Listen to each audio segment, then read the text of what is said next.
El otro patrón fundamental de afectación pulmonar es el patrón denominado intersticial. El intersticio está ocupado por tres compartimentos: las paredes alveolares, el espacio peribroncovascular y los septos interlobulillares y el espacio subpleural. Las enfermedades intersticiales aumentan uno o varios de estos compartimentos, produciendo una serie de patrones.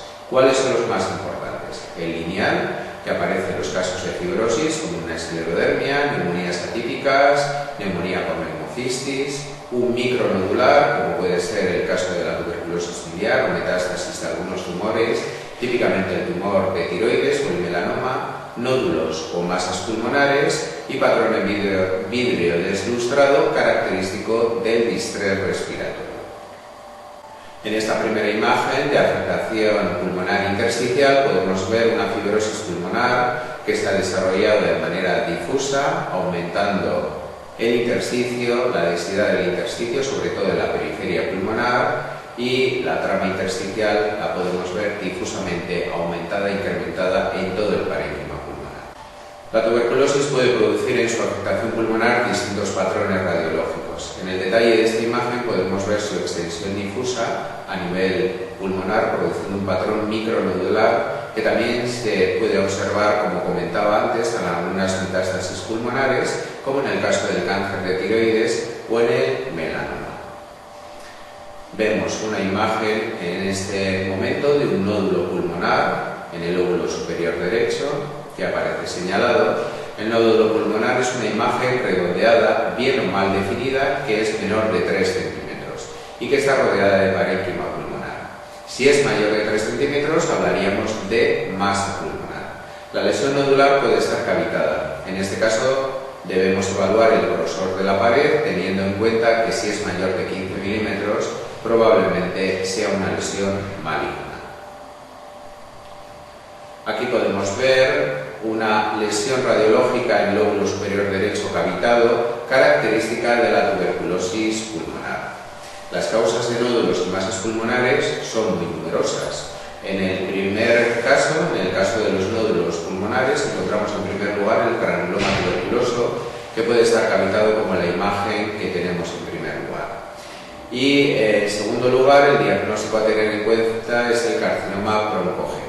En las masas pulmonares, es decir, en aquellas lesiones superiores a los 3 centímetros, el carcinoma broncogénico ocupa el primer lugar.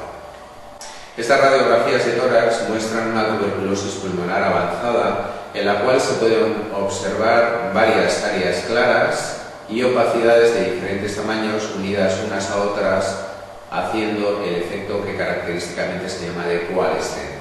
Las flechas señalan la localización de las cavidades de estas áreas claras.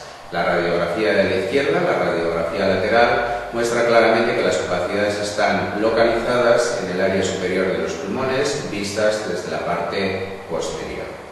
Esta es la apariencia típica de la tuberculosis pulmonar crónica, pero también puede ocurrir en la histiocytosis pulmonar o en otras lesiones por hongos con afectación pulmonar. En el caso de esta radiografía podemos ver una masa pulmonar parailiar derecha de gran tamaño. Recordar, como decía antes, que en esta situación el primer diagnóstico a tener en cuenta es el carcinoma broncogénico. Podemos ver lesiones cavitadas, como veíamos antes en el caso de la tuberculosis. Una de las lesiones cavitadas características que también podemos ver en el parénquima pulmonar es el acceso de pulmón. Se trata de una masa inflamatoria intraparenquimatosa comunicada con el árbol bronquial, por lo que se observa aire en su interior con un nivel hidroaéreo. En este caso podemos ver otra imagen de acceso de pulmón en el caso del pulmón derecho y, curiosamente, en el lado izquierdo, en el pulmón izquierdo, el paciente tiene un neumotórax. Si nos fijamos con detalle, podemos observar cómo el parénquima pulmonar izquierdo ha desaparecido y ha sido sustituido por el aire del neumotórax. Otra imagen de ocupación característica a nivel del parénquima pulmonar son los nódulos múltiples, no únicos, no múltiples, que afectan el parénquima pulmonar, característicos de las metástasis pulmonares. Esta imagen es conocida tradicionalmente como imagen suelta de globos. En el distrés respiratorio encontraremos un patrón que puede ser similar al que veíamos en el edema pulmonar de origen cardiogénico. En esta situación se produce una alteración de la permeabilidad capilar capilar pulmonar y el paso del líquido al intersticio pulmonar. Cuando el distrés respiratorio progresa puede llegar a producir una imagen de pulmones blancos, donde apenas podemos distinguir la aireación normal del parénquima pulmonar. En ocasiones podemos ver combinaciones de lesiones pulmonares diferentes, como en este paciente con un diagnóstico de granulomatosis de Wegener, donde se pueden observar infiltrados y nódulos pulmonares, que en el detalle podemos observar cómo estos nódulos están cavitados.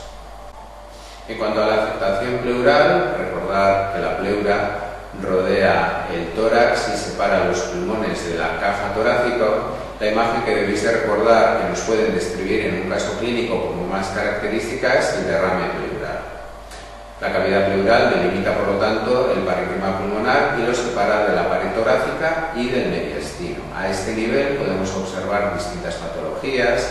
La más habitual es el derrame pleural, que se acumula inicialmente en la región subpulmonar, ascendiendo posteriormente por la pared torácica y por la paramediastínica. Se forma así un límite superior cóncavo en forma de menisco. En esta imagen podemos ver un derrame pleural derecho de mayor cuantía que en la imagen anterior. En el neumotórax se ve una línea blanca fina que corresponde a la pleura visceral separada de la pared torácica. Lateral a esta línea no se verán los vasos pulmonares característicos del parénquima pulmonar normal. En la zona mediastínica debemos de recordar que está ocupada por los grandes vasos, incluyendo los ilios pulmonares, el corazón y pericardio, tráquea, esófago y cadenas ganglionares. La patología que puede ocurrir a nivel de uno o de varios de estos componentes puede producir alteraciones en esta zona mediastínica, siendo el ensanchamiento del espacio mediastínico la imagen más característicamente visualizada a este nivel. Debemos evaluar el mediastino anterior, medio y posterior, para lo cual será necesaria la radiografía posterior y también la lateral de tórax, y finalmente recurriremos también a otras técnicas como el TAC. En este paciente se observa un ensanchamiento mediastínico muy marcado, con desplazamiento de la luz de la tráquea producido por un gran aneurisma de aorta torácica. En este segundo caso observamos otro paciente con ensanchamiento mediastínico que se debe a la afectación ganglionar que tiene este paciente diagnosticado de un linfoma.